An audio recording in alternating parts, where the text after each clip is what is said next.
Most transmissions are from someone who's symptomatic, not asymptomatic. And in that article, you will see a clip of Dr. Fauci disagreeing with the WHO when they say it's very rare for somebody to be asymptomatic and pass on transmissions.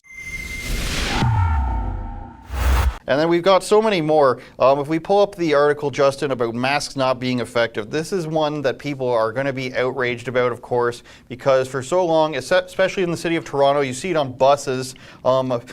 Paper face covering's okay, a cloth face covering, even a scarf, even though people won't really let you do that. There's an email where he's responding to Sylvia Burwell, and if I look through, Sylvia Burwell is the president of American University, so she's not some nobody. He's giving advice to his friends, and here's what he says to her. Sylvia, masks are really for infected people to prevent them from spreading infection to people who are not infected, rather than protecting uninfected people from acquiring infection.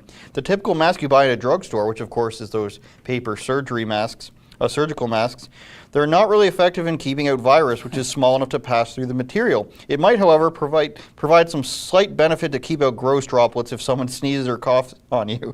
I don't recommend that you wear a mask since you are going to a place with a very low risk. Your instincts are correct. Money is best spent on medical countermeasures such as diagnostics and vaccine. End of email. So he's saying it's not even worth it to wear one of these paper masks unless somebody is actually coughing or sneezing on you, David Menzies. So really, science and medicine these days are kind of like gender. It's fluid.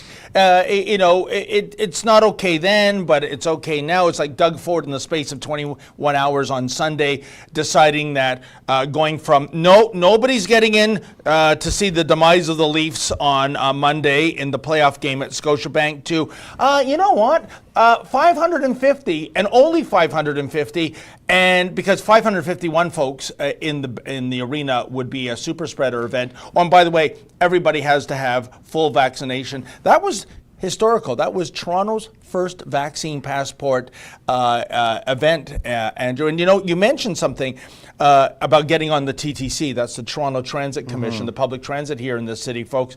And I remember, I'm kind of like an elephant in certain ways. I remember going back to February of 2020 or March of 2020, and there were individual drivers putting on masks, and they were being threatened with reprimand, with being suspended or worse by the TTC, the head honchos, the administration, and it was a union fight.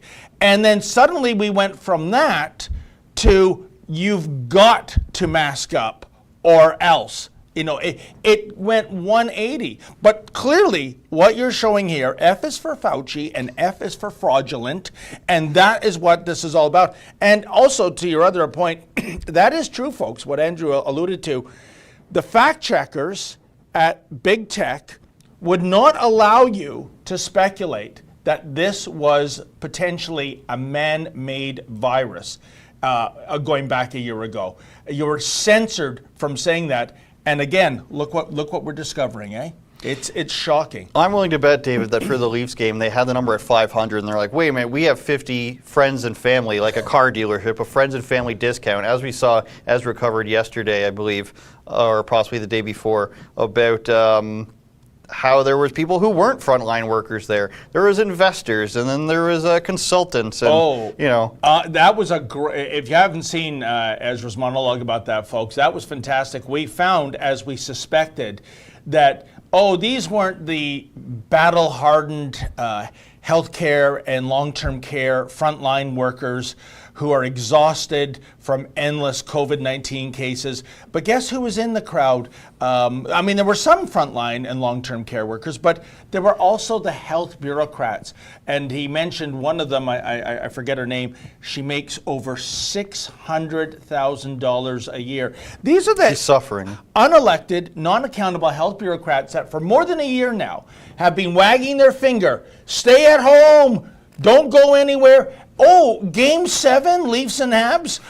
Hey, thank you, MLSE, for this invite. What?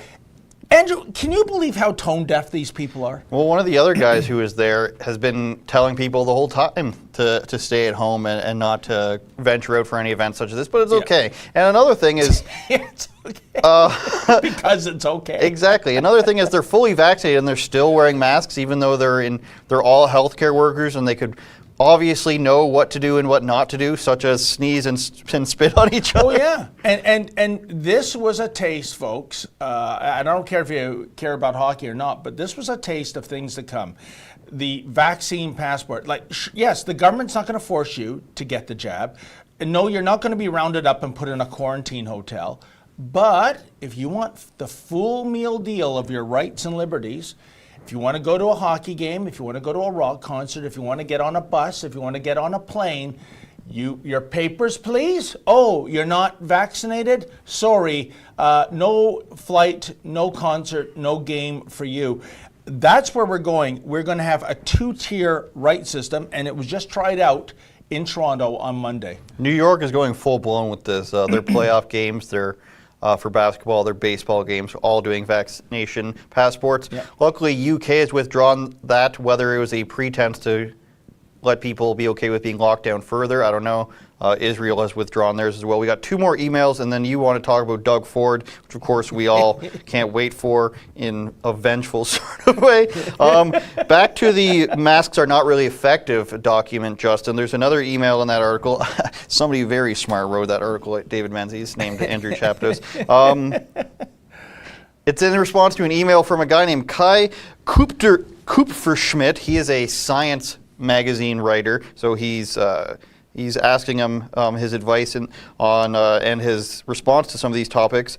And all you really need is Fauci's response here. He says, Kai, there's an error in my previous statement to you. I meant to say that, quote, most transmissions occur from someone who is symptomatic, end quote, not asymptomatic. I'm really tired, not much sleep these days, says Dr. Fauci. Best, Tony, he says. So most transmissions are from someone who's symptomatic, not asymptomatic. And in that article, you will see a clip of Dr. Fauci disagreeing with the WHO when they say it's very rare for somebody to be asymptomatic and pass on transmission. So he's literally going back on what he said publicly. Not only did he not say that publicly, he declined, or he refuted somebody else who said what he's saying in the email publicly. So, you know, he's a very trustworthy guy. Nothing for him to gain from all of this at all. Hi friends, what you just saw there is a clip from our Rebel News daily live stream show. It's fun, it's fast, and it's completely unscripted, so you never really know what you're going to get. Just go to rebelnews.com/livestream.